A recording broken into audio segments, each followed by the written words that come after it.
Jó napot kívánunk, kedves nézők! Nyíregyházáról jelentkezünk salakmotor közvetítéssel. Először közvetít a Magyar Televízió innen salakmotoros eseményt, és ez azt is jelzi egyben, hogy Nyíregyháza fölzárkózott most már mindenben, nem csak a versenyzőnek a teljesítményében, tehát mindenben a másik három vidéki Fellegvárhoz, Szegedhez, Miskolchoz, Debrecenhez. Kb. 10 évvel ezelőtt létesült itt ez a stadion, a Volán Dózsa stadionja, amely kitűnő salakmotoros pályával is rendelkezik. És mintegy 5 évvel ezelőtt kezdték meg az erőteljes felzárkózást az itteni salakmotorosok a világ élvonalához. Nyugodtan mondhatom így, mert most világbajnoki csapat, világbajnoki B csoportos döntő következik itt, amelyben a magyar csapatban nyíregyházi versenyző is szerepel majd. Hogy mi is ez a világbajnoki csapat verseny, arról majd később kicsit bővebben is szólunk. Minden esetre arról van szó, önök látták közben már a csapatok névsorát. Arról van szó, hogy 4 ember és egy tartalék, már ugye nem 4 versenyző és egy tartalékversenyző küzd egy csapatban, a tartalék bármikor behívható, és az egyes csapattagok által szerzett pontok adódnak össze, és így lehet a csapat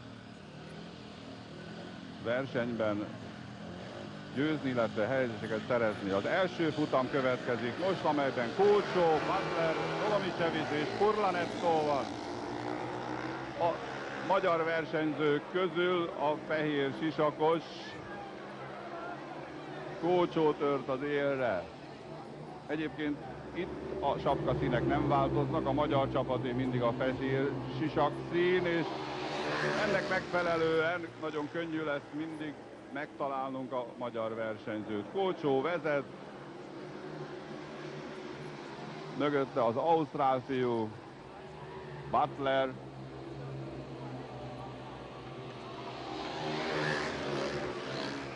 Ez az első futam amolyan bemelegítés egyelőre, annak is vehetjük, persze minden pontnak valós értéke van már.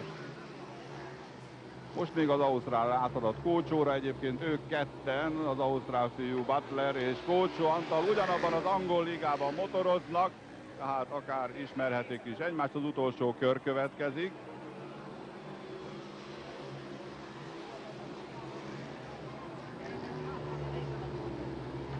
Kulcsó nagyszerűen vette az utolsó kanyart is, és egy keréken be a célba, nagyszerű magyar győzelem, ahogy ezt vártuk.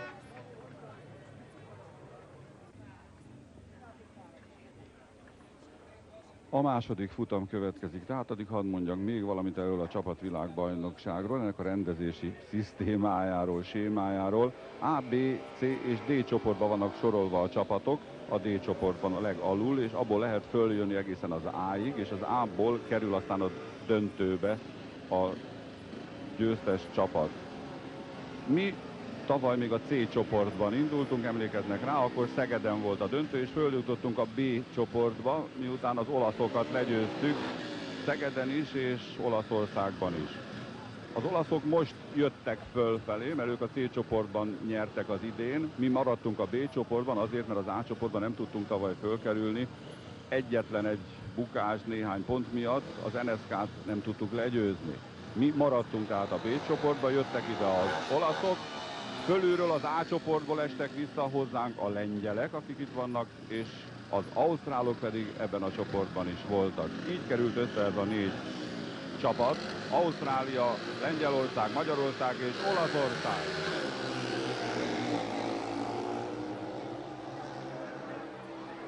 Petrikovicsot nézzük, aki kívülről próbál menni, fehér sisakban a leghátsó helyre marad, a 4. helyre marad. A piros sisakos lengyel fiú vezet most. Petrikovics még mindig hátul, úgy látszik nem tud előre jönni. Talán pontot szerezni majd tud, de az élen továbbra sem ő, hanem a lengyel és az ausztrál versenyző. Csatázik most az ausztrál, jön előre, Davis vette át a vezetést. Davis elhúz, hátul Petrikovics is keményen küzd. de egyelőre nem sok esélye van. Az ausztrál Davis, az utolsó kör következik.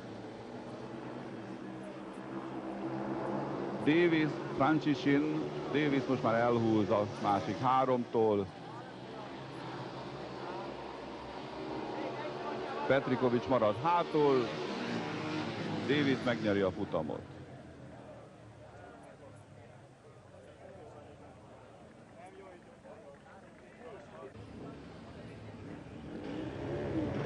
Petrikovicsnak nem volt szerencséje a rajthelyével, mert említettem már, hogy itt a csapatok kapnak sapkaszínt, és aztán a színek maradnak a csapatnál, a magyaroknál a fehér sapkaszín, és a versenyzők vándorolnak a rajthelyeken. És Petrikovics itt a külső pályáról kellett, hogy elrajtoljon, egy kicsit talán, mint ha el is bambult volna. Most Adorján Zoltán következik a magyar csapatból, ott a belülről a második pályán, az már egy jobb rajthelynek látszik. Egyelőre az ausztrál csapat vezet 5 ponttal, a magyar csapat második 3 ponttal, és a lengyeleknek, olaszoknak 2 pontjuk van. De nézzük akkor most Adorján mit tud gyújtani, Jankowskival, Boyle-lal és Caramellával. Érdekes módon az ausztrálok edzője a magyarokat favoritnak kiáltotta ki, és magukat második helyre számolta. Adorján jól jött el a rajton, mind a két lábát fölemelte a hátsó tengely magasságába, azzal is, mintha talán segíteni akarta volna a motorját. Ragyogóan lőtt ki, és vette az első helyet, amit aztán most tart is az első kör befejeztével. A nézőközönség tapsa közepette. A második helyen Boyle, az ausztrál, Adorjántól szerencsére lemaradva.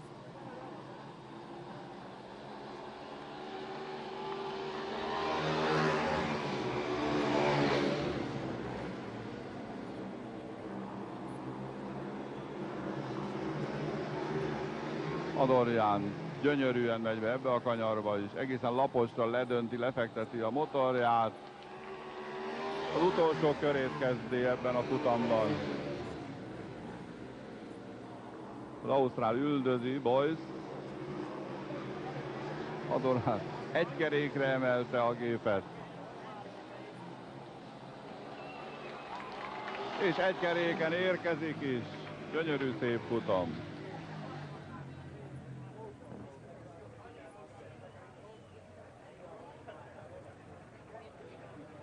Gratuláció a második helyezett ausztráltól. Nézzük akkor, hogy is volt ez. Itt veszi föl mind a két lábát Adorján, tornázik a nyeregben, és aztán gyönyörűen jön ki ott a túlsó egyenesben ebből a kanyarból. Itt egy kis csata a második, harmadik helyért, eldőlt, és eldőlt a futam is. A negyedik futamban Tihanyi Sándort fogjuk látni, épp most fordul vissza a célvonaltól, valamit intéznie kell talán a motorjával, nem csak. De igen, nagyon húzott a depó felé, nem csak egy könnyű bemelegítés. Egyébként ebben a futamban Púl, Rabik, Majda és Tihanyi szerepel majd. 2 percet engedélyeznek a szabályok a versenyzőknek a rajthoz álláshoz. 2 percig lehet itt próbálkozni, próbálgatni. Tihanyi most érkezik. Jókat fékezgetett. Amennyiben Tihanyi megnyerni ezt a futamot, és az ausztrál fiú csak második lenne, akkor kiegyenlítenénk, mert most 7 ponttal az ausztrálok vezetnek, nekünk 6 pontunk van, a lengyeleknek van 3. Nézzük, hogy mit tud kezdeni Tihanyi ezzel a külső rajthellyel. Kívülről kell az egész mezőny szinte körbe motoroznia, ha előre akar kerülni. Nagyon jól kapta el a rajt pillanatát, és kitolják, és visszaveszi. Bámulatos, hogy tudta a lengyel fiú támadását visszaverni. lábon maradt, nem esett el, nem csúszott ki, viszont a lengyel most elesik, nem esik el, meg tudott maradni a motoron. A lengyel nagyon veszélyesen motorozott, megtolta Tihanyit, most ott egy karvédő elveszett. Tihanyi is meg tudott maradni a motorján, de határozottan távolságot vesztett. Most már viszont az ausztrál mögött a második helyen van.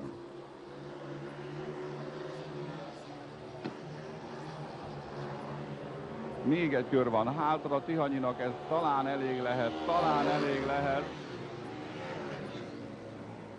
de az ausztrál is nagyon jó. Tihanyi motorja sem megy igazán jól most. Nem sikerült át az egyenlítés. Mike Poole megnyeri a futamot, Tihanyi a második. Drámai futam volt, a negyedik futam az első drámát hozta. Nézzük itt az ismétlésben, hogy is történt. Tihanyi kinéz ide a rajtbíróra, a szeméből próbálta kiolvasni, hogy mikor rajtoljon. Itt jól jönne el, és a lengyel fiú itt betámaszt neki belülről, kitolja, jól látszik, kitolja Tihanyit. Tihanyi ugyan meg tud maradni a motorján, de lassítani kénytelen, és így lemarad a negyedik helyre. Aztán a lengyel kamikázé módra följön a második helyre, de nem bírja a sebességet tartani.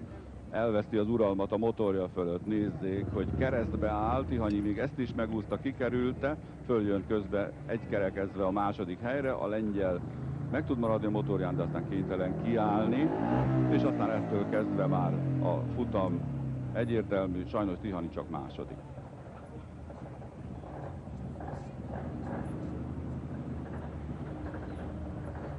Itt látjuk másik kamera állásból az ominózus esetet. A lengyel fiú mindent megtett azért, hogy motoron maradjon, sikerült is neki. Itt áll mellettem Tihanyi Sándor. Hogy történt ez az előzés? Ez elég nehéz volt, mert látszott, hogy a lengyel gyereken elég bizonytalan. A start félkörön is elég durván megvezetett a palánkra. Azt valahogy ki tudtam fogni, de itt látszott a motorozásán, a következő félkörön nagyon bizonytalan, és nem sok jó volt, hogy el nem találtam a hátsó kerekit, mert látszott rajta, hogy nem most motorozik, ahol ő akar. Az ausztrált nem lehetett volna befogni. Nem, sajnos nem tudtam utolérni, mert ez ugyanis ez a manőver, ez olyan sok időmet vesztett, hogy nem tudtam már utolérni, nem tudtam már pozíciózni utána. Kevés volt az időre. Köszönöm szépen. 3 versenyző már ideért az 5. futamban. Adorján Zoltánt viszont még várjuk a depóból. Nem tudom, Palik Laci, tudsz valamit mondani róla? Igen, most megy ki a depóból Adorján Zoltán. Valami baj volt a hátsó kerékkel, de már rendben van. Aha, meg is érkezett. Köszönöm szépen.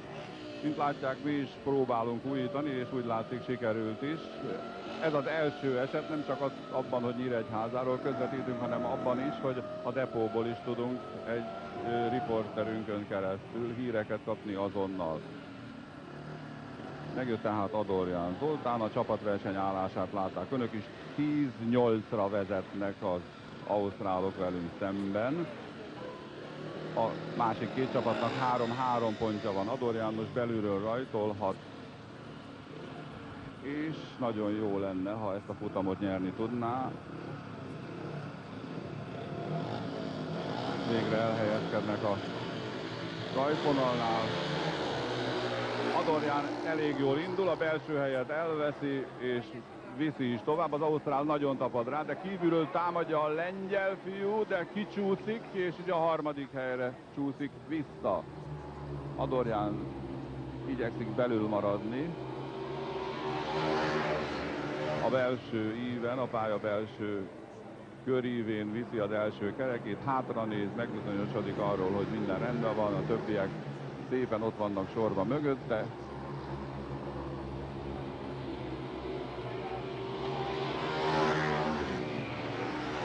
Davis azonban mindent megpróbál, hogy utolérje Adorján, most egy kerékre vette a képet. Amikor erőteljesen gázt adnak, akkor emelkedik meg a motor eleje, még egy kör. Az ausztrálok ebben a csapat versenyben a sötét lovag, legalábbis az indulás előtt azok voltak. Fiatal versenyzők, két legjobbjuk nincs is itt.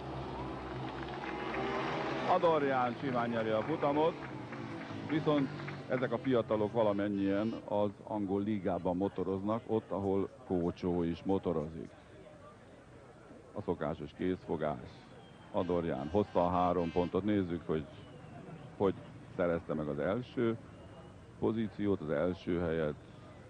Belülről indulva nagyon jól kapta el a rajtot, és innen kezdve már egyszerű is volt az egész. Mondom én persze. Ez a 4-es csapatverseny egyre inkább páros versennyé szűkül a magyar és az ausztrál válogatott csapat között. Az ausztrálok változatlanul vezetnek 12-11-re.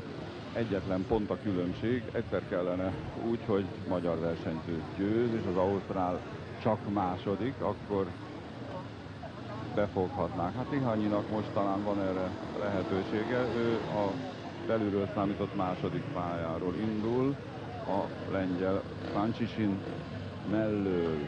Az ausztrál fiú viszont, Troy Butler, innen kívülről vág neki a futamnak.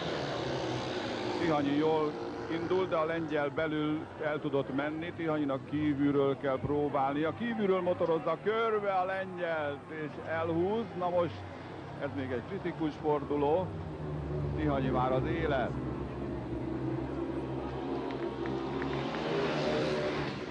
Eddig jó, nagyon jó. Tihanyi tartja magát az első helyen, a lengyel fiú pedig a másodikon, tehát az ausztrált még hátrább is küldte, mint ami nekünk a reményeink között szerepel, csak így tovább. Csak hogy Butler támadja a lengyelt. Butler támadja Francisin, de Francisin eddig vissza tudta verni. Most jön az ausztrál. A lengyel se hagyja magát. A lengyel kicsúszik a nagy sebességtől, az ausztrál föl tud jönni a második helyre. Egy kör van még hátra. Tihanyi még bírja magát. Bírja még, most lenyúlt a lábán, igazított valamit. Néhány méter van már csak hátra. Tihanyi, bent van Tihanyi. Butler a második. Egyenlő a csapat.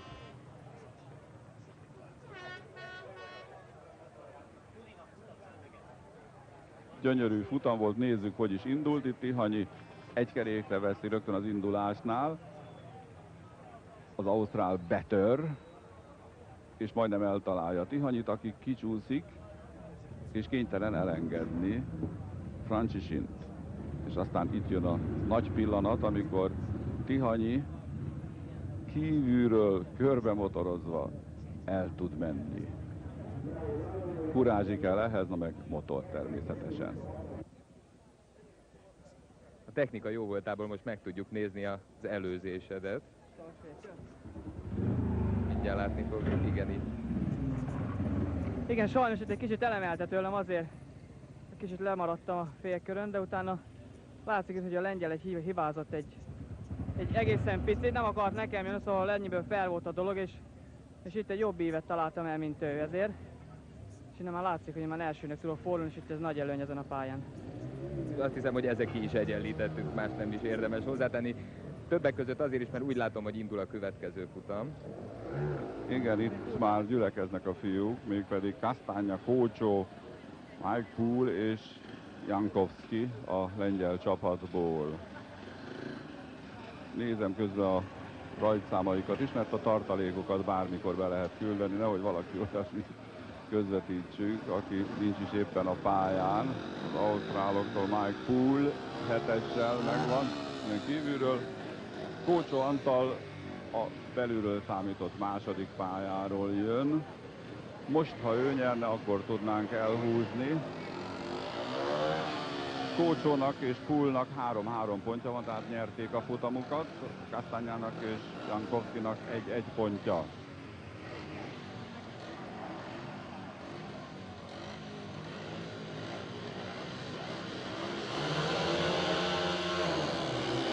Kócsó, mintha egy picit beragadt volna, Kastanya és el is csúszik. Castagna egy picit meg lökte talán, nem biztos, hogy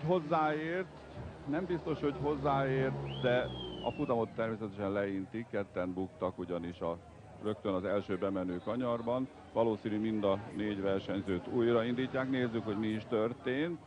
Kulcsó egy picit lemarad, de aztán húzza, és utoléri ott Castagnát, és itt azért, hogy Castagnától elváljon, Kulcsó kicsit túlhúzza, lemarad, és elcsúszik. Miután ő elcsúszott, akkor már Jankowski nem tudott mit tenni.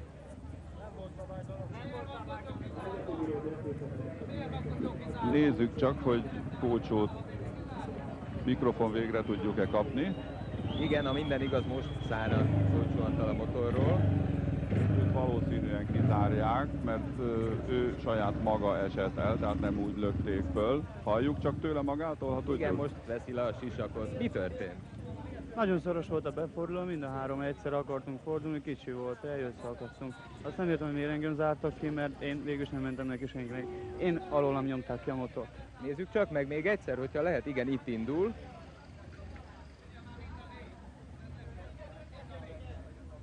Tehát ott itt el az első kereke magasztagja, és itt nem tudtam amiatt fordulni. És ezt nem értem, hogy miért engem zártak ki. Igen, és a mögötted jövő az pedig benned esett el. Igen. 3 futammal vagyunk most már a Kulcsó nélkül megismételt futam után. Kulcsó Antal nélkül a ausztrál Mike Poole simán nyerve a futamot elhúzott, utána viszont Petrikovics nyert egy futamot, azzal kicsit följöttünk, és miután Tihanyi megnyerte a 9. futamot a magyar csapat számára, így visszaállt az a helyzet, ami Kulcsó bukása előtt volt, tehát a magyar és az ausztrál csapat áll fejfej mellett a verseny élén, csak most már nem 14-14 ponttal, hanem 20-20 ponttal. A 10. futamban pedig Poole, Furlanetto, Adorján és Francisin találkozik.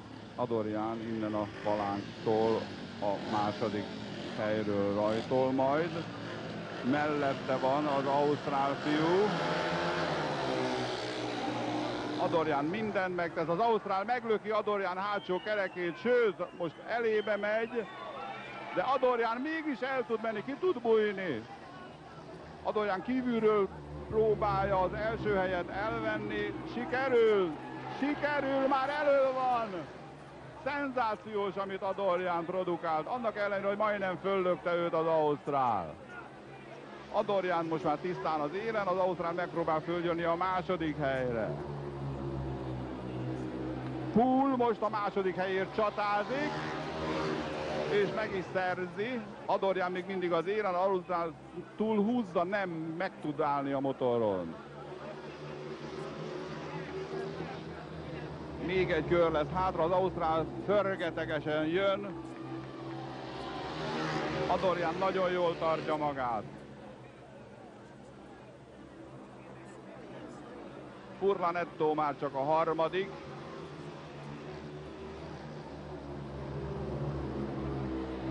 Adorján, és nyerünk!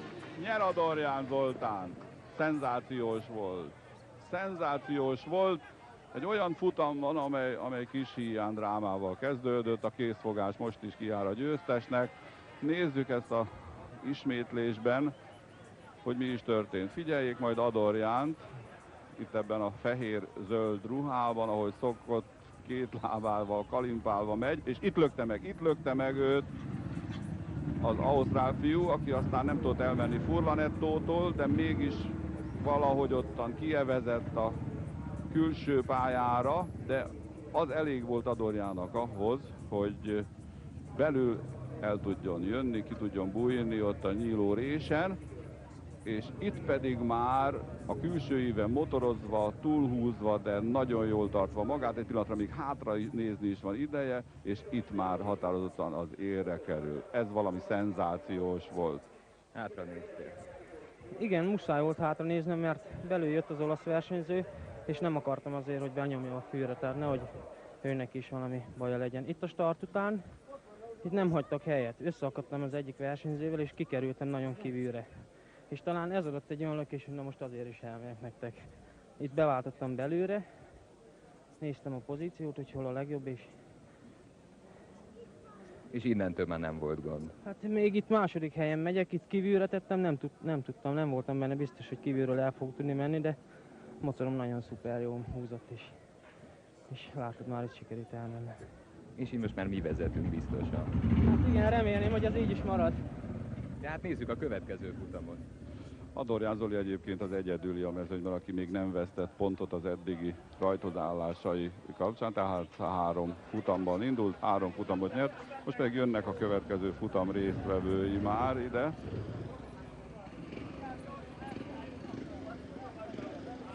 Butler, ő már megérkezett, belülről fog indulni a belső pályáról, az övé a legjobb hely, ha szabad így mondanom. 1 ponttal mi vezetünk, Nagykő esett le a szívünkről, azt hiszem. Először vezetünk. Az első futam óta. Itt 16-ossal kívül az olasz Andrea Maida. Az olaszok viszik a sárga sisakszínt, ami jelen esetben egy sárga-fekete. Jankowski itt a piros fejfedővel, és Petrikovics, a nyíregyháziak üdvöskéje, nagyszerű versenyzője, akinek az előző futamát nem láttuk, az egy győztes futam volt. Ő hozta vissza a sírból ezt a versenyt. Itt mindannyian megugrottak. Az ausztrálnak ki kell keverednie még a rajtszalagból.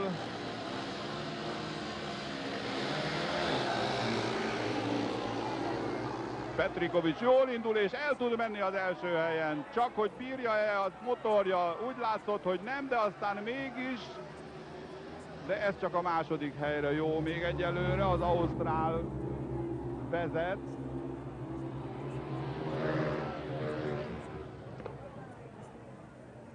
Petrikovics támadja, és most talán ki tud bújni. Nem, az ausztrál motorja szenzációsan gyors. Petrikovics mindent megpróbál, szűkebben tud fordulni, belső helyre helyezkedik. Ez sem segített.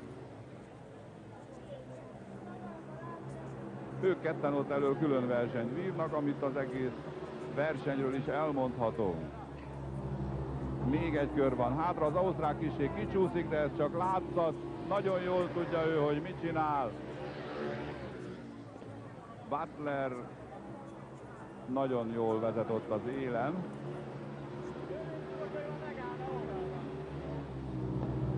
A befutó következik. Butler egy keréken érkezik, Petrikovics a második.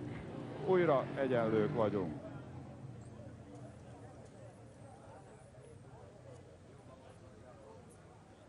Nézzük, hogy is volt itt a rajtnál. Petrikovics elég jól kapja el.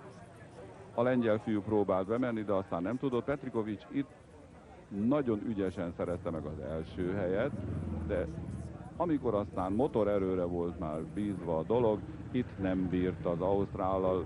Nézzék, az egyenesben az ausztrál egy kerékre emel egy pillanatra, és a motorja förgetegesen elhúz. Ennyivel gyorsabb a motor. Már itt vagyunk, segítünk mindjárt Petrikovicsnak levenni a sisakot, már meg is van. Hát nem sikerült. Nem, sajnos. Pedig most minden pontja új meg kell küzdeni, és minden pont kell. De sajnos csak a második. Erősebb volt a motorja. Hát nem mondanám, hogy erősebb. Jobban jött ki start félkörből. Utána meg már olyan hibátlanul motorozik, hogy nem hibázik akkor át, hogy el tudna menni az ember. Itt látjuk a startfélkör. Igen, még itt hamarabb jöttem el, de kimenőbe bele kell törnöm egy nagyobbat, mert tudtam, hogy ott van belül. És hogyha őt, mint ki is tudott jönni, csak nem mertem akkorát beletörni, mert akkor féltem, hogy összeakadunk, és így itt meghibáztatott. Sajnos jobb pozícióban volt, és belülről ő rákényszerített engem, hogy lemenjek a jobb évről.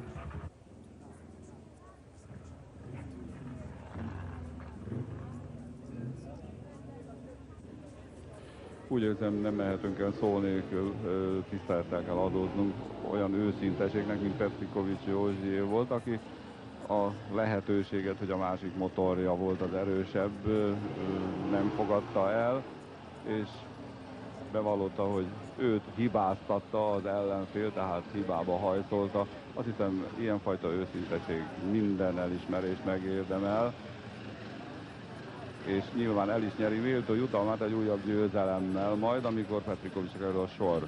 Közben volt egy futam egyébként, amelyikben Steven Davis, az ausztrál versenyző nyert, így 28-27-re az ausztrálok vezetnek akkor, amikor a 13.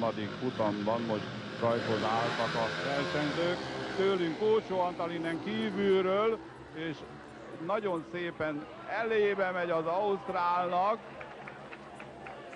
Egy kerékre veszi, és óriási lendülettel esik, csúszik be a kanyarba. Az ausztrál mögötte nagyon hajszolja.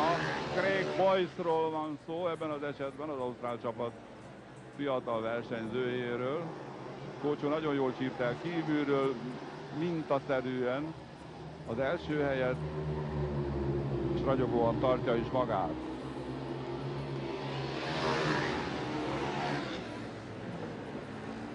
Az ausztrál minden megpróbál, szinte keresztbe fekszik, letérdel, de Kócsót egyelőre nem tudja megfogni. Nagy szerencsénkre, mert ha Kócsó hazaér, még egy köre van, akkor újra egyenlők lehetünk, újra döntetlen a mérkőzés.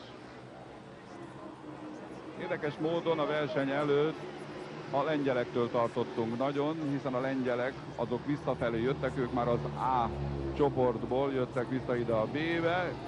Kócsó biztosan nyer, második az ausztrál, tehát az volt az elképzelés, hogy a lengyelek lehetnek talán a jobbak, és velük kell mérkőzni, velük szemben kellene nagy előnyre szert tenni, hogy a visszavágón majd Lengyelországban 2 hét múlva elég legyen az előnyünk. Az ausztrálok voltak a sötét lovak, nézzék itt Kócsót közben, hogy milyen mesterien kerülte meg a másik 3-at kívülről indulva, és itt aztán annyira tud még gyorsítani, hogy a Csikó meg is ugrik alatta.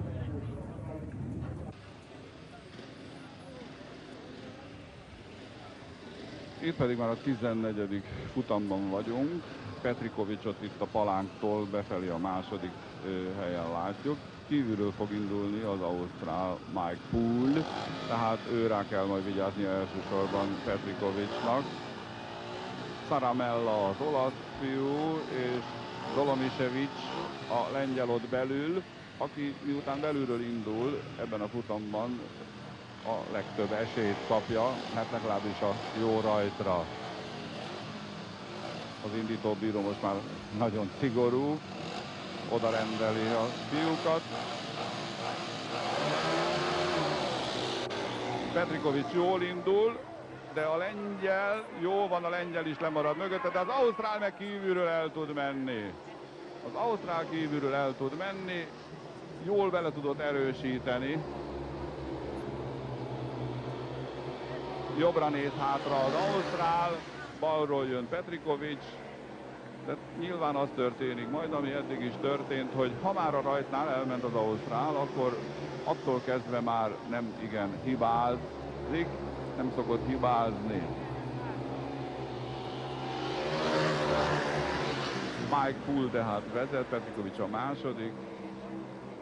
Az olasz és a lengyel fiú itt külön csatázik hátul. Számunkra viszont az lenne az érdekes, hogy ha Petrikovics valami csoda folytán még följebb tudna kerülni, közelebb tudna kerülni az ausztrálhoz. Erre a látottak alapján nem sok remény van ebben a futamban. Poole most még hazanézett, hátra nézett, megnézte, hogy jön-e mögötte valaki, és nagy nyugalommal befordul a célegyenesbe, és simán nyeri a futamot, ami azt jelenti, hogy az ausztrálok ismét elhúznak.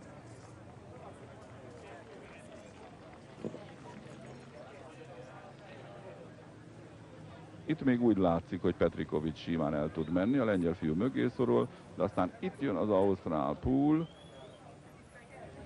aki mint a rakéta. kilő és elhúz a többiektől. Közben itt a depóban megtörtént az alkoholteszt. A verseny előtt kisorsoltak minden csapatból egy-egy versenyzőt, akiknek verseny közben egy megadott időpontban be kellett menni hátra itt a depó épületbe, és alkoholszondával megvizsgálták őket. A magyar csapatból Petrikovics József volt az, akinek a vizsgálathoz oda kellett menni, és hát örömmel jelentettem, hogy mindenkinek negatív lett az alkoholtesztje. Ami nagy szerencse, hiszen alkoholos állapotban nem csak a közútakon, hanem itt sem lehet motorozni. A 15. futam következik, egy pontos ausztrál vezetésnél, 33-32-re vezetnek az ausztrálok, és most az ausztrál színeket Stephen Davis képviseli, a magyar színekben pedig Tihanyi Sándor készülődik, ott valahol kicsit hátrább, ő még nem jött ide, de már nagyon integet neki a indítóbíró. 2 perc alatt kell rendezni a soraikat a fiúknak.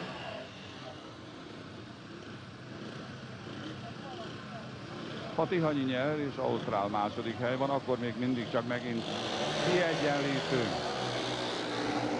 Tihanyi belülről jól jött el, tartja az első helyet egyelőre, de az ausztrál megint megpróbál kívül elmenni, de neki nem tud elmenni. Nagyon jó eddig, nagyon jó eddig. Tihanyi most egy kicsit talán túlhúzta és kisodródik. Az ausztrál nagyon támadja az olasz. Végre, ha az olaszok föltámadnának. Ha egy kicsit föltámadna Furlanetto támadja most Davis. Az is a nagy bajám, hogy itt a másik 2 csapat tagjai nem nagyon motoroznak. Miközben az ausztrálokkal küzdünk, nincsenek olyanok a másik 2 csapatban, akik ebbe a csatába úgy igazából beleszólhatnának. Most, ha Furlanetto Davis-tel egy kicsit keményebben tudna csatázni, még egy kör van hátra. Furlanetto úgy látom most mindent megpróbál, ez talán még ebből a szempontból a legizgalmasabb futam. Mármint, hogy nem csak ketten vannak a pályán, az ausztrál és a magyar versenyző, hanem van egy olasz is, Furlanetto személyében, aki támad, de sajnos nem tud följönni a második helyre, így aztán ismét egyenlő.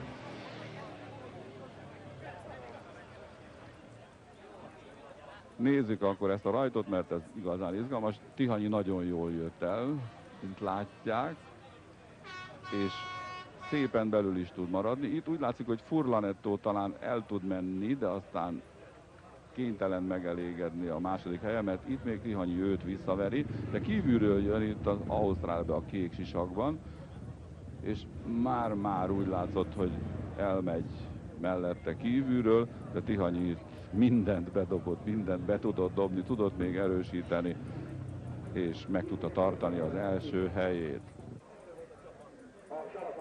Szorosan indult.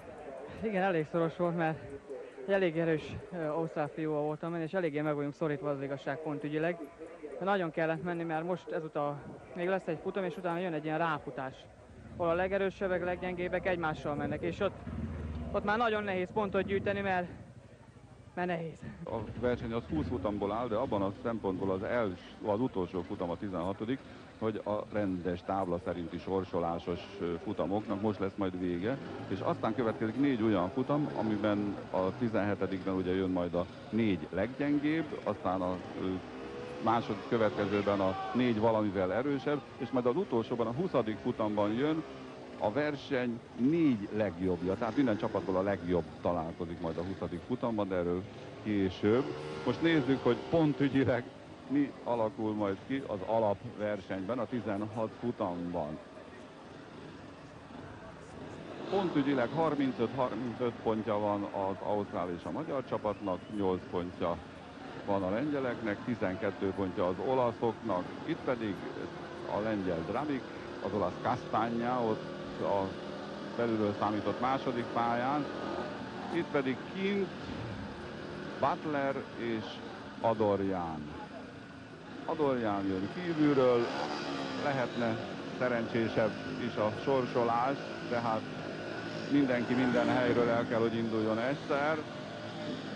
nagyon kényelmetlen, hogy Butler belülről indul. Adorján jól kapta el a rajtot, be tud fordulni Butler elé, megy és elmegy Butlernek. Most Butler kívülről támad, el tud-e menni? Adorján fölemeli a motort, nem tudott elmenni mégsem. Butler átvette a második helyet, Adorján belül marad, és most ő visszaveszi. Nem tudja. Adorján belül próbál maradni, Butler kívül tartja a második helyet. Az olasz motorozik az élen egyébként. Castagna viszi az első helyet.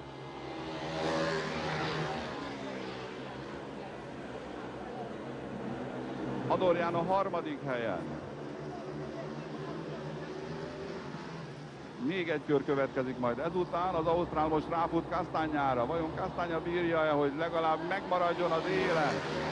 Hogy az ausztrál csak 2 pontot szerezzen, és ne 3-at. Castagna még mindig elől. Butler a második helyen. Adorján a harmadikon. Butler még most mindent megpróbál, még az utolsó kanyarban is. Castagna jön haza, ő az első. Butler második, Adorján a harmadik.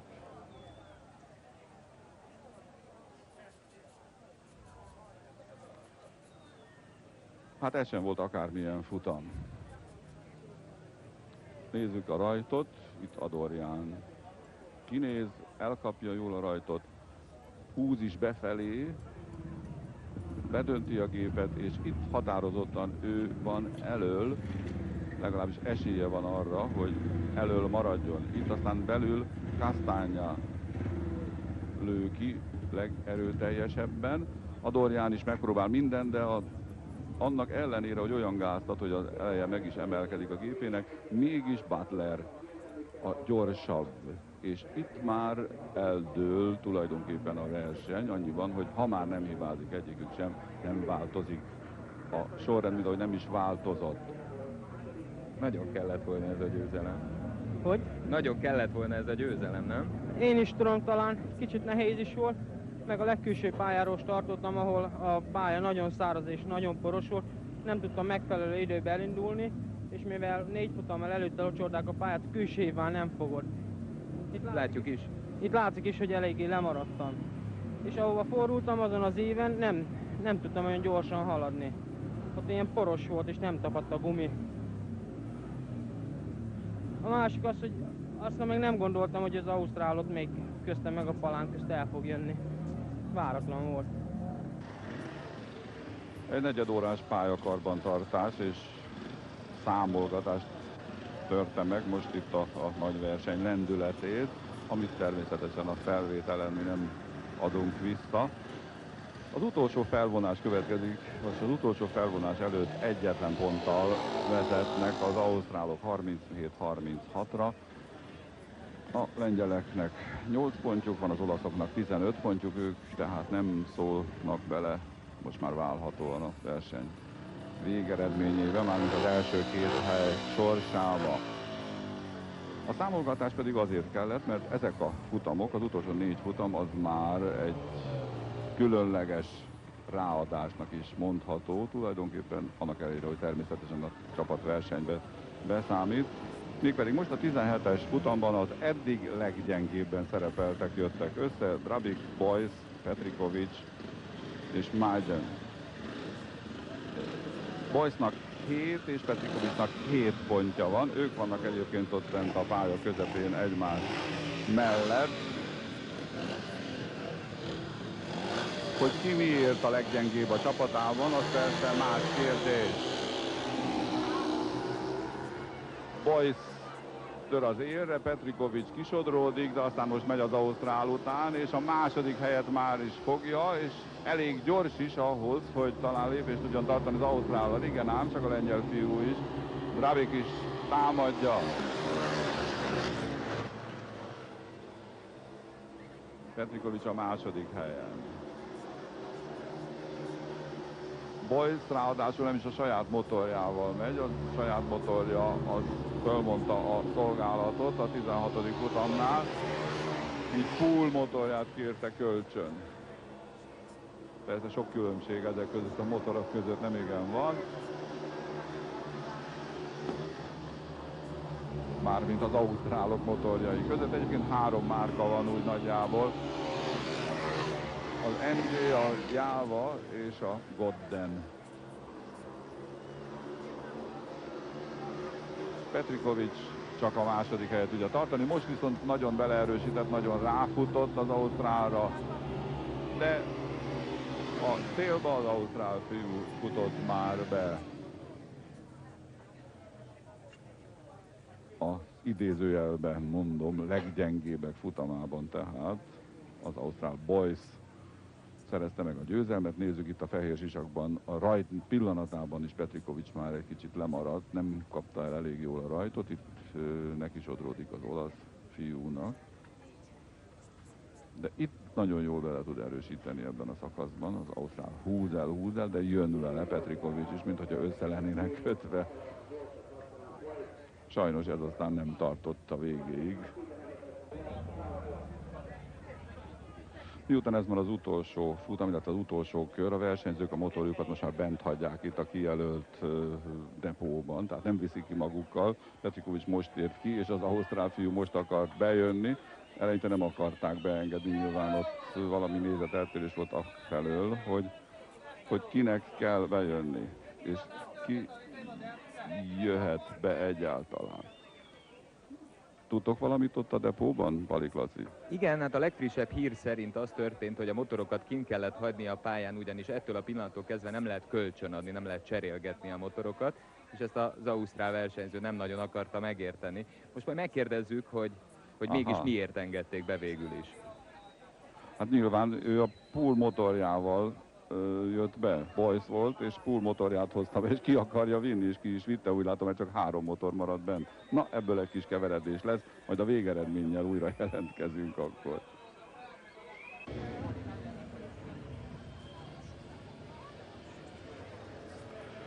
Következik most a 18. futam majd. A motor ügy még nem egészen dőlt el. Minden esetre tényleg arról van szó, hogy egy motorral kevesebbük van az ausztráloknak, és valakinek esetleg nem jut, na, ha nem vihette volna ide. Egyelőre kint van a motor, majd meglátjuk, hogy mi lesz, amikor jönnie kell Poolnak. Mert egyelőre most a pályán Butler, Kócsó, Saramella és Olavisevics van. 2 ponttal vezetnek az ausztrálok előttünk, tehát egyre nehezebb a helyzetünk, azaz hát ebben a pillanatban Kócsó Antalnak a helyzete lesz nagyon nehéz, mert bár ő is egészen jó rajthelyet kapott ebben a sorsolásban, de Butler mégiscsak belül van, tehát még jobb helyről indulhat. Kócsó nagyon jól fogta el a rajtot, határozottan Butler előtt van, és még az olasz is elmegy, csak hogy Butler megtámadja, neki megy Kócsónak. Na ez aztán Kócsó még tudja tartani az első helyet, de Butler szorosan a nyomában. Kócsó már nagyon korán keresztbe tette a gépet itt még az egyenesben. Butler nagyon húzza, megint belülről támadja, és pokolian gyors, csak hogy Kócsó is gyors. Hála Istennek, Kócsó is nagyon gyors. Rajta is látszik az angol liga, mind a ketten ott motoroznak, most kívülről jön Butler, kívülről próbálja, Kócsó jól keresztbe teszi, és kiszorítja a Butler. Kiszorította Butler, szenzációs tudom, csak most elmegy, Kócsó kicsúszott, kijebb külső ívre került, nagyobb ívre, és most jön, támadja Butler, még egy kör van hátra. Drámai futam ez. Kócsó most lassulni látszik, legalábbis sokkal lassabbnak látom, mint volt. Az ausztrál nem gyorsulhatott ennyit. És ennek a futamnak a végén mégis Butler fut elsőként a célba, Kócsó második. Pedig hosszú másodpercekig úgy tűnt, hogy Kócsó haza tudja hozni. És Butler még mindig azt hiszi, hogy most az utolsó kört futja, mi pedig már láthatjuk itt az ismétlésben, hogy hogyan is történt. Kócsó gyönyörűen motorozik pedig. Butler kicsúszik, kisodródik, Kócsó itt belül marad, elébe kerül, de aztán a túl nagy sebesség őt nagyobb ívre kitolja, Butler pedig belül tud maradni és gyorsítani képes. Hát kérem, ez már azt hiszem egyszerű fizika. Gyorsabban ment be a kanyarba, és csak lassabban tudott kijönni belőle. Butler is az angol profi ligában versenyez. Hajtottatok már együtt? Igen, természetesen, de azt hiszem, hogy jobban kiegyensúlyoznak az erőviszonyok az ideálisabb pálya miatt. Ez egy nagyon irreális pálya, kemény, gödrös, és az előzésre nem igen van lehetőség, de ennek az ellenkezőjét most bebizonyított az ausztrál, hogy talán mégis. Azt hiszem, ez volt idáig a legizgalmasabb futam. Hát sajnos én maradtam alul. Úgy gondoltam, hogy kívül motorozik, picit próbálok elé menni, de ravasz volt, és belülről előzött. Látjuk is a képen. Igen, itt vettem észre, hogy kívülről támad, és meg fogjuk látni, hogy próbáltam kicsit elé motorozni itt. De ahogy itt kifékeztem a motort, hogy tudjak bejönni, ő már egyenes motorra tudott tovább haladni, és gyorsabb volt. Jó, hát köszönöm szépen, és nézzük a következő futamot. Sajnos gyorsabb volt, és most jön a 19. az utolsó előtti futam, amelyben Adorján Zoltánt látjuk, akinek 10 pontja van eddig a versenyben. Az ausztrál Davis itt kívülről indul, majd szintén 10 pontot gyűjtött eddig. Furlanetto és Jankowski 5, illetve 3 ponttal. Adorján belülről indul, a belső pályáról, tehát most mondhatnánk talán, hogy helyzeti előnyben van. Davis kívülről mondhatnánk azt, hogy hátrányos helyzetben van, de hát ha jól kapja el a rajtot, akkor kívülről is le tudja zárni az egész mezőnyt, és el tudja csípni az első pozíciót. Nézzük Adorján. Davis nagyon jól rajtolt, de Adorján is jól rajtolt. Adorján belül van, Davis kívülről megkerülni, meg tudja kerülni, nem tudja megkerülni. Nem tudja megkerülni. Adorján nagyon jól jön eddig még. Nagyon kemény, nagyon szoros a verseny. Adorjának nem szabad hibázni. A legkisebb hibát is, ha elköveti, már Davis elhúz mellette. Davis nem bír egyelőre Adorjánnal. Adorján nagyszerűen csinálja.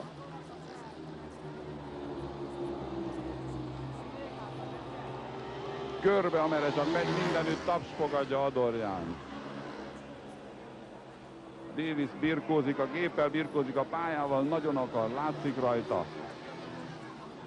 Adorján, mintha simábban, szebben vezetni a gépét, de most Davis is nagyon jó. Davis is nagyon jó. Adorján még mindig az élen. Adorján hátranéz, egy pillanat alatt rájött Davis. Az a pillanatnyi hátranézés elég volt ahhoz, hogy vészesen megközelítse. Befutó, Adorján! És mögötte Davis, de ez is 1 pont a javunkra.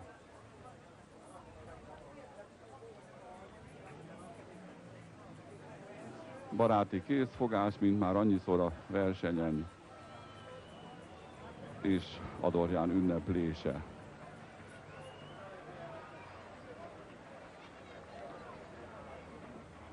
Itt pedig az izgalmas pillanatok közül talán a legizgalmasabb, amikor Davis igen közel jön Adorjánhoz. Nézzék, hogy birkózik a gépével.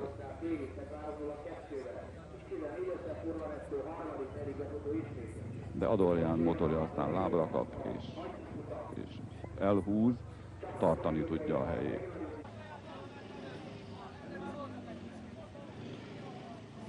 Itt pedig elérkeztünk a 20. az utolsó futamhoz. 45-43-ra vezetnek az ausztrálok, ami azt jelenti, hogy a magyar csapat már csak akkor nyerhet, hogy az ausztrál versenyző, ebben az esetben Poole 0 pontot teljesít, azaz nem szerez pontot.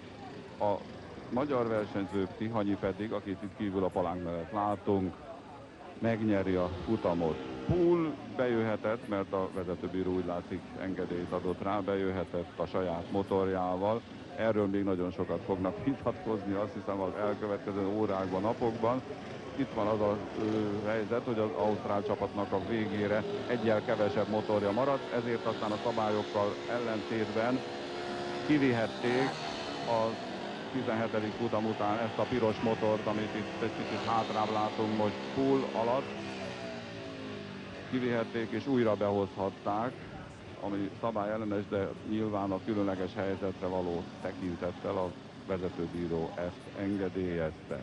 A közönség persze nem ért vele egyet érthetően, hiszen a mi pontjaink növekedhettek volna ezzel. Tihanyira szinte ráfekszik Pool, és el is megy, de csak a második helyen jó ebben a pillanatban. Most már az elsőn, de Tihanyi most belehúzott nagyon, bár csak a negyedik helyen tud befordulni itt, és most jön föl a harmadikra, még együtt van a mezőn, talán van még valami reménye Tihanyinak, bár nem sok. Pool első helyét azt hiszem senki nem veszélyezteti. Pedig ez a futam ez még különleges jelentőséggel is bír, na nem a csapatversenyt illetően, hanem mert a Hungária biztosító kupájáért és külön 10 000 forintos díjért hajtanak ennek a futamnak a résztvevői, mert a 20. futam győztesének ajánlották föl ezt a kupát és ezt a pénzdíjat. Ezekben a pillanatokban az ausztrál fiú egy körre van még hátra, a biztosítókupa győztesének látszik már, a csapatverseny pedig minden jel szerint, miután Tihanyi nem tud előre jönni a negyedik helyéről, a magyar csapat már elvesztette az ausztrálokkal szemben, és az az egykeréken célbafutás Pool részéről a verseny megnyerését és a kupa megnyerését is jelentette egyúttal. Itt áll mellettem Piroska István, a magyar csapat vezetője. Hogyan értékeli ezt a mai versenyt? Egy nagyon szoros versenybe szenvedtünk minimális pontkülönbségű vereséget az ausztrál csapattól. Igyekeztünk helytállni, ebbe az ausztrál csapatba egy nagyon-nagyon jó képességű fiatal gárdát ismertünk meg. Azt hiszem, hogy azzal nyertek ellenünk, hogy a mi versenyzőinknek a verseny folyamán volt egy-egy gyengébb futamja. Ezzel vesztettünk. A visszavágó Lengyelországban lesz. Visszavágó Lengyelországban van, minden pont nagyon számított ezen a versenyen is, semmi nem dőlt el. Gondolom, hogy a lengyel csapat is odahaza sokkal jobban fog motorozni, mint itt, és más eredmény fog születni Lengyelországban, mint jelen itt Magyarországon. Nagyon szépen köszönöm.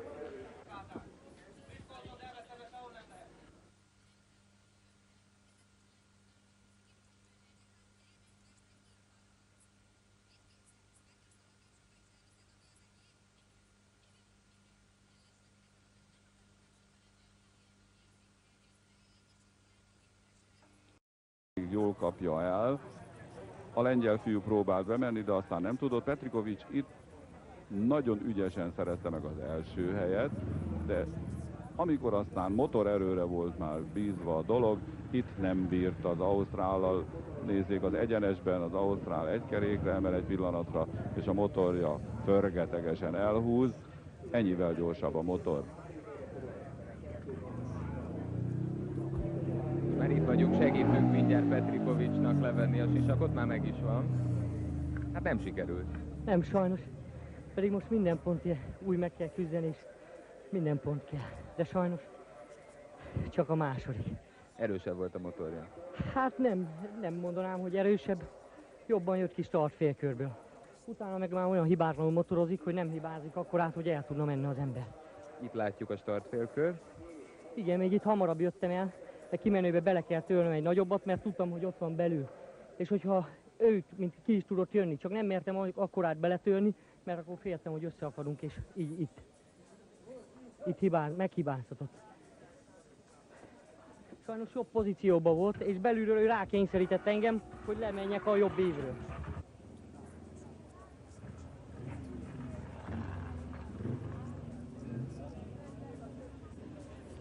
Úgy érzem, nem mehetünk el szó nélkül, tisztelettel kell adóznunk olyan őszinteségnek, mint Petrikovics Józsié volt, aki a lehetőséget, hogy a másik motorja volt az erősebb, nem fogadta el, és bevallotta, hogy őt hibáztatta az ellenfél, tehát hibába hajszolta. Azt hiszem, ilyenfajta őszinteség minden elismerést megérdemel, és nyilván el is nyeri méltó jutalmát egy újabb győzelemmel majd, amikor Petrikovicsra kerül a sor. Közben volt egy futam egyébként, amelyikben Steven Davis, az ausztrál versenyző nyert, így 28-27-re az ausztrálok vezetnek akkor, amikor a 13. futamban most rajthoz álltak a versenyzők. Tőlünk Kócsó Antal innen kívülről, és nagyon szépen elébe megy az ausztrálnak. Egy kerékre veszi, és óriási lendülettel esik, csúszik be a kanyarba. Az ausztrál mögötte nagyon hajszolja. Craig Boyce-ról van szó ebben az esetben, az ausztrál csapat fiatal versenyzőjéről. Kócsó nagyon jól csípt el kívülről, mintaszerűen az első helyet, és ragyogóan tartja is magát.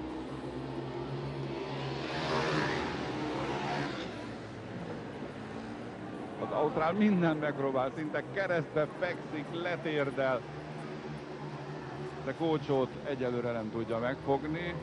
Nagy szerencsénkre, mert ha Kócsó hazaér, még egy köre van, akkor újra egyenlők lehetünk, újra döntetlen a mérkőzés. Érdekes módon a verseny előtt a lengyelektől tartottunk nagyon, hiszen a lengyelek azok visszafelé jöttek, ők már az A csoportból jöttek vissza ide a B-be. Kócsó biztosan nyer, második az ausztrál, tehát az volt az elképzelés, hogy a lengyelek lehetnek talán a jobbak, és velük kell mérkőzni, velük szemben kellene nagy előnyre szert tenni, hogy a visszavágón majd Lengyelországban 2 hét múlva elég legyen az előnyünk. Az ausztrálok voltak a sötét lovak, nézzék itt Kócsót közben, hogy milyen mesterien kerülte meg a másik 3-at kívülről indulva, és itt aztán annyira tud még gyorsítani, hogy a Csikó meg is ugrik alatta.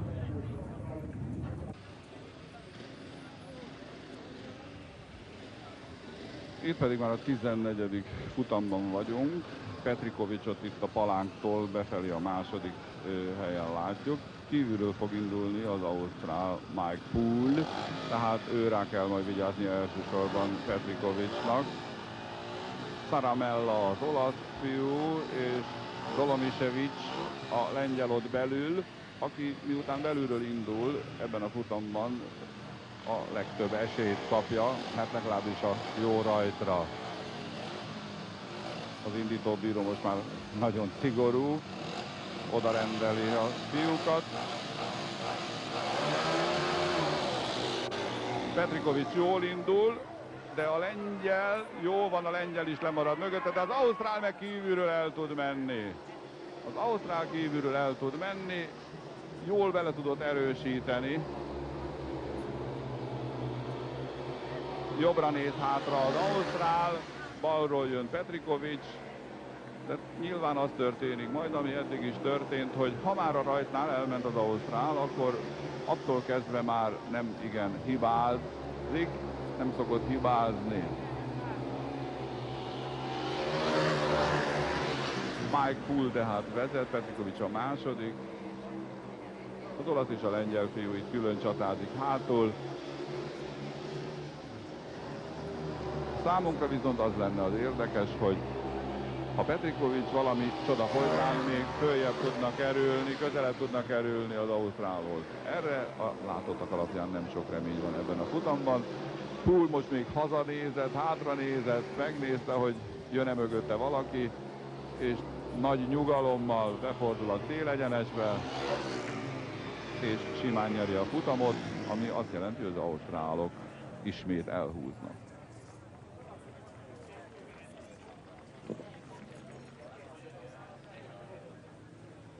Itt még úgy látszik, hogy Petrikovics simán el tud menni, a lengyel fiú mögé szorul, de aztán itt jön az ausztrál Poole, aki mint a rakéta kilő és elhúz a többiektől. Közben itt a depóban megtörtént az alkoholteszt. A verseny előtt kisorsoltak minden csapatból egy-egy versenyzőt, akiknek verseny közben egy megadott időpontban be kellett menni hátra itt a depó épületbe, és alkoholszondával megvizsgálták őket. A magyar csapatból Petrikovics József volt az, akinek a vizsgálathoz oda kellett menni, és hát örömmel jelentettem, hogy mindenkinek negatív lett az alkoholtesztje. ami nagy szerencse, hiszen alkoholos állapotban nem csak a közútokon, hanem itt sem lehet motorozni. A 15. futam következik, egy pontos ausztrál vezetésnél, 33-32-re vezetnek az ausztrálok, és most az ausztrál színeket Stephen Davis képviseli, a magyar színekben pedig Tihanyi Sándor készülődik, ott valahol kicsit hátrább, ő még nem jött ide, de már nagyon integet neki a indítóbíró. 2 perc alatt kell rendezni a soraikat a fiúknak.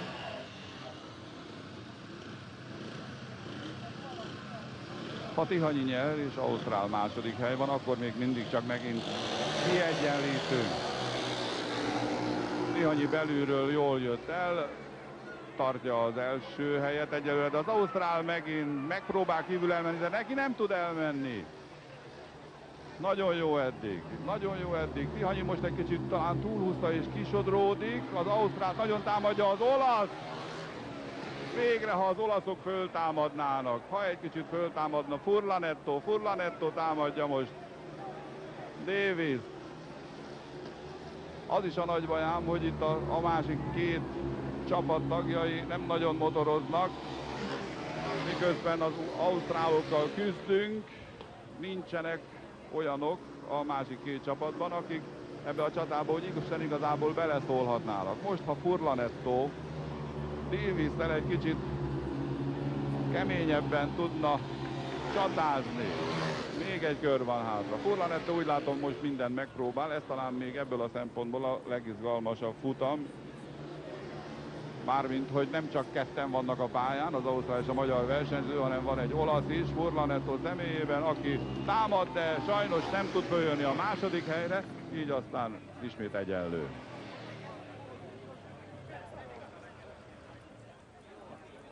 Nézzük akkor ezt a rajtot, mert ez igazán izgalmas. Tihanyi nagyon jól jött el, mint látják, és szépen belül is tud maradni. Itt úgy látszik, hogy Furlanetto talán el tud menni, de aztán kénytelen megelégedni a második helyen, mert itt még Tihanyi őt visszaveri, de kívülről jön itt az ausztrálbe a kék sisakban, és már úgy látszott, hogy elmegy mellette kívülről, de Tihanyi mindent bedobott, mindent be tudott dobni, tudott még erősíteni, és meg tudta tartani az első helyét. Szorosan indult. Igen, elég szoros volt, mert egy elég erős ausztrál fiúval voltam, és eléggé meg vagyunk szorítva az igazság pontügyileg.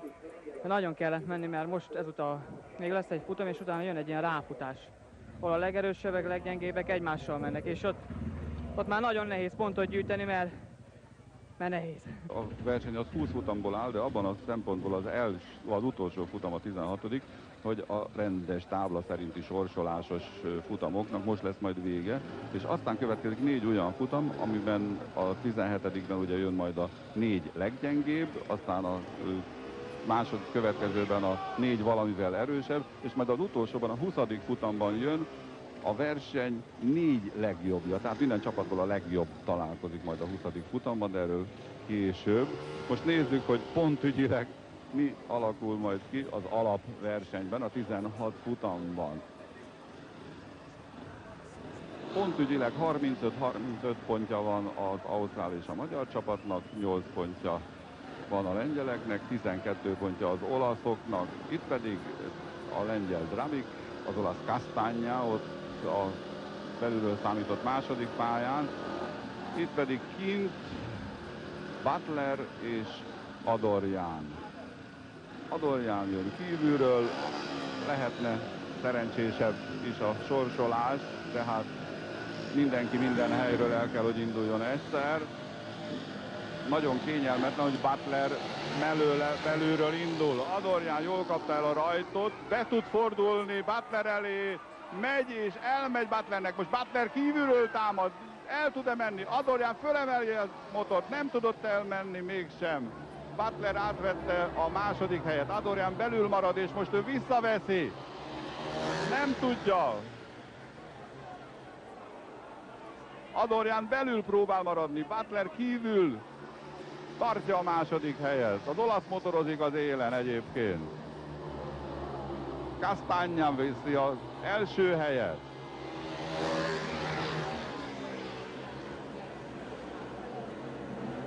Adorján a harmadik helyen. Még egy kör következik majd ezután, az ausztrál most ráfut Castagnára. Vajon Castagna bírja-e, hogy legalább megmaradjon az élen? Hogy az ausztrál csak 2 pontot szerezzen, és ne 3-at.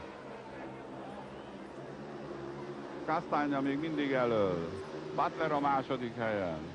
Adorján a harmadikon. Butler még most mindent megpróbál, még az utolsó kanyarban is. Castagna jön haza, ő az első. Butler második, Adorján a harmadik.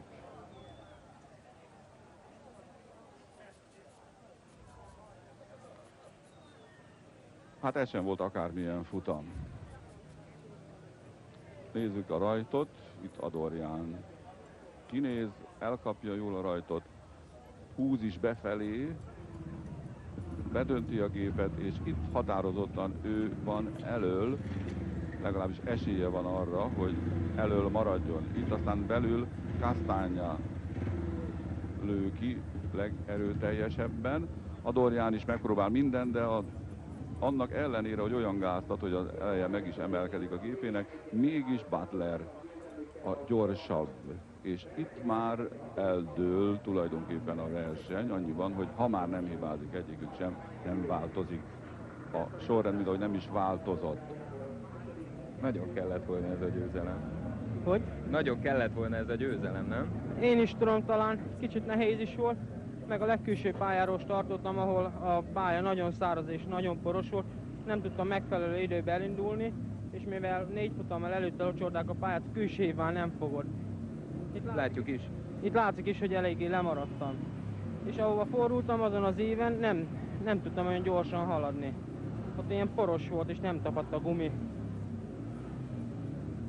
A másik az, hogy aztán meg nem gondoltam, hogy az ausztrálot még köztem meg a palánk közt el fog jönni. Váratlan volt. Egy negyedórás pályakarbantartás és számolgatást törte meg most itt a nagy verseny lendületét, amit természetesen a felvételen mi nem adunk vissza. Az utolsó felvonás következik, most az utolsó felvonás előtt egyetlen ponttal vezetnek az ausztrálok 37-36-ra. A lengyeleknek 8 pontjuk van, az olaszoknak 15 pontjuk, ők tehát nem szólnak bele, most már válhatóan a verseny végeredményébe, mármint az első 2 hely sorsába. A számolgatás pedig azért kellett, mert ezek a futamok, az utolsó 4 futam, az már egy különleges ráadásnak is mondható, tulajdonképpen annak ellenére, hogy természetesen a csapatversenybe beszámít. Mégpedig most a 17-es futamban az eddig leggyengébben szerepeltek jöttek össze, Drabik, Boyce, Petrikovics és Maiden. Boyce-nak 7 és Petrikovicsnak 7 pontja van, ők vannak egyébként ott bent a pálya közepén egymás mellett. Hogy ki miért a leggyengébb a csapatában, az persze más kérdés. Boyce tör az élre, Petrikovics kisodródik, de aztán most megy az ausztrál után, és a második helyet már is fogja, és elég gyors is ahhoz, hogy talán lépést tudjon tartani az ausztrállal. Igen ám, csak a lengyel fiú is. Drabik is támadja. Petrikovics a második helyen. Boyce ráadásul nem is a saját motorjával megy, a saját motorja az fölmondta a szolgálatot a 16. futamnál, így full motorját kérte kölcsön. Persze sok különbség ezek között, a motorok között nem igen van. Mármint az ausztrálok motorjai között. Egyébként 3 márka van úgy nagyjából. Az MG, a Java és a Godden. Petrikovics csak a második helyet tudja tartani. Most viszont nagyon beleerősített, nagyon ráfutott az ausztrálra. De a célba az ausztrál fiú futott már be.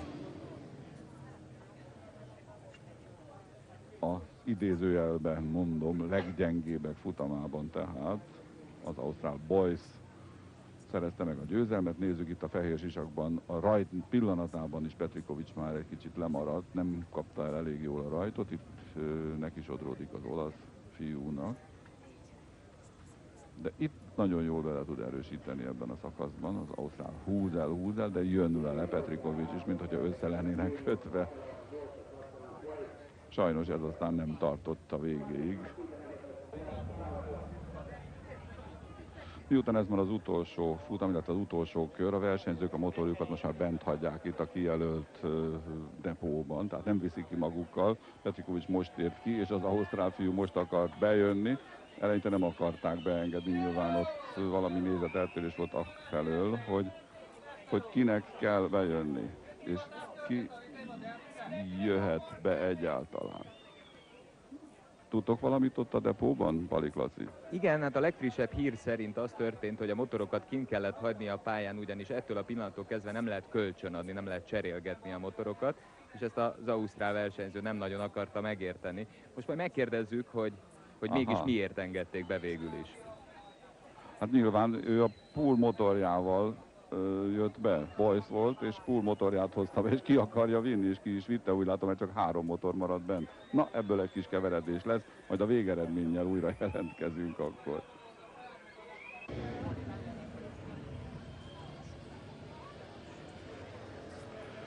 Következik most a 18. futam majd. A motor ügy még nem egészen dőlt el. Minden esetre tényleg arról van szó, hogy egy motorral kevesebbük van az ausztráloknak, és valakinek esetleg nem jut, na, ha nem vihette volna ide. Egyelőre kint van a motor, majd meglátjuk, hogy mi lesz, amikor jönnie kell Poolnak.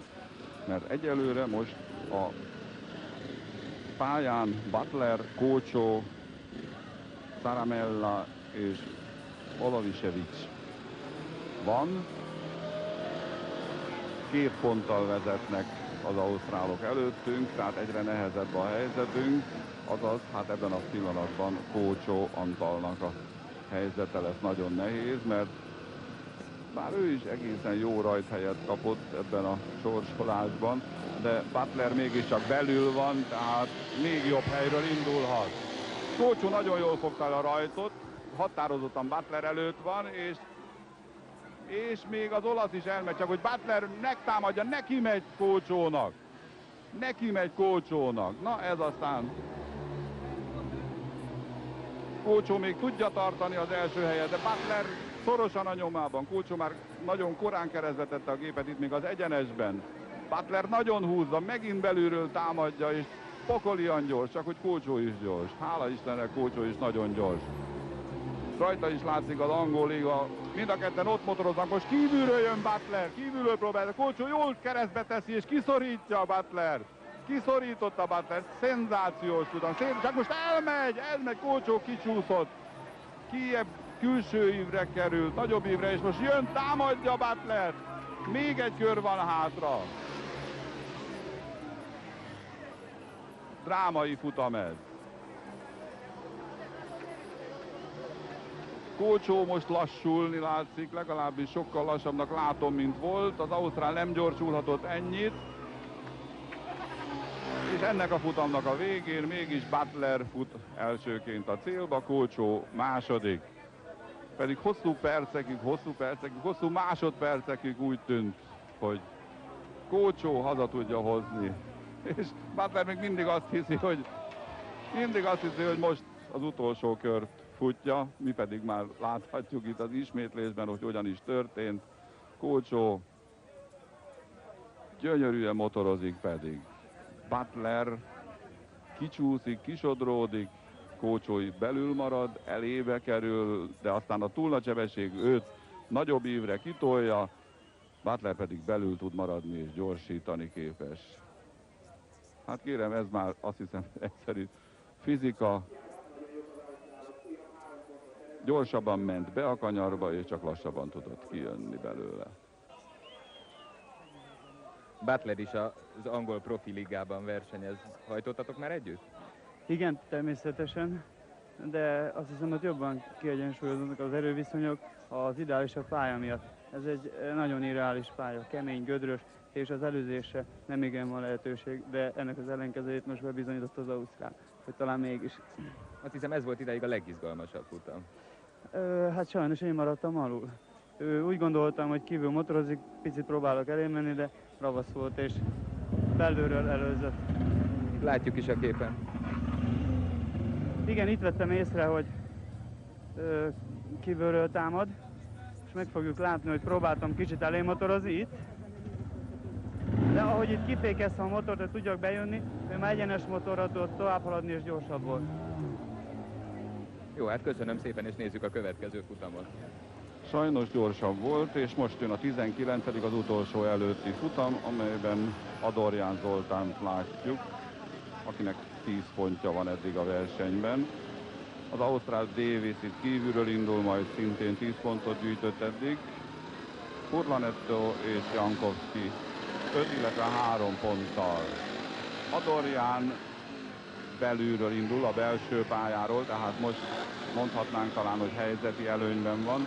Davis kívülről mondhatnánk azt, hogy hátrányos helyzetben van, de hát ha jól kapja el a rajtot, akkor kívülről is le tudja zárni az egész mezőnyt, és el tudja csípni az első pozíciót. Nézzük Adorján. Davis nagyon jól rajtolt, de Adorján is jól rajtolt. Adorján belül van, Davis kívülről megkerülni, meg tudja kerülni, nem tudja megkerülni. Nem tudja megkerülni. Adorján nagyon jól jön eddig még.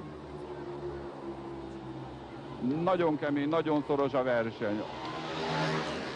Adorjának nem szabad hibázni. A legkisebb hibát is, ha elköveti, már Davis elhúz mellette. Davis nem bír egyelőre Adorjánnal. Adorján nagyszerűen csinálja.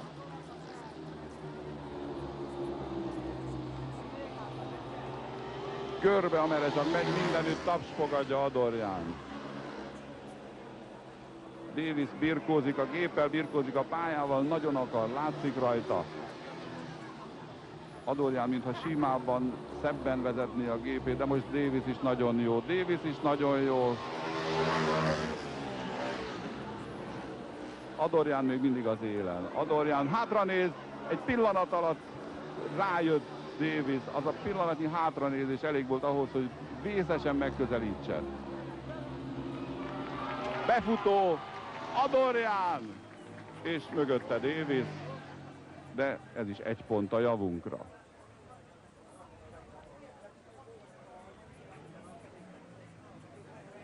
Baráti készfogás, mint már annyiszor a versenyen, és Adorján ünneplése.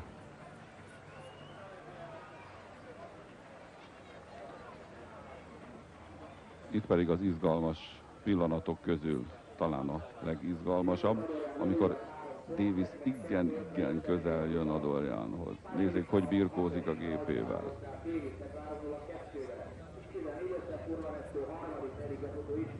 De Adorján motorja aztán lábra kap, és elhúz, tartani tudja a helyét.